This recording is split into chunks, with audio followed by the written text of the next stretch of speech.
Toyota Corolla Cross facelift. Hahaha. SUV bawah 150,000 yang cukup terkenal dekat pasaran kita ni. Toleh kiri, kanan, depan, belakang, mesti akan kita jumpa sebiji.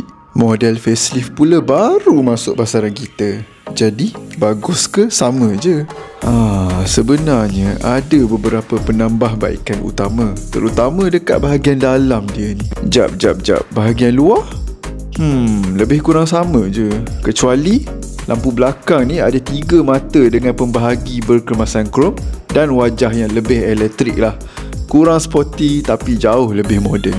Dekat dalam, upgrade melalui kontra pada warna jahitan dan bahagian rehat lengan, kluster digital penuh, EPB dan infotainment betul-betul naikkan seri kabin Corolla Cross ni. Di sebalik skrin tu pula tersiratnya kamera 360 lebih cantik, audio lebih sedap, Android Auto, Apple CarPlay tanpa wire dan pilihan untuk elak kamera terpampang apabila anda buka lampu isyarat.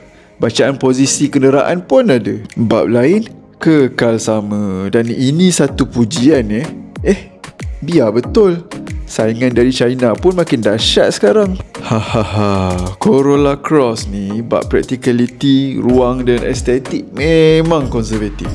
Tapi bab asas seperti keselesaan mutlak dan talaan pemanduan, si Otay ni cukup padu. Bila dah bawa macam-macam SUV dari sana, jadi kagum pula dengan Corolla Cross ni. Ditambah pula dengan hybrid Toyota yang dipercayai seperti penggunaan petrol 4 liter lebih per 100 km, kuasa yang cukup dan penyelenggaraan yang lebih kurang Toyota lain je.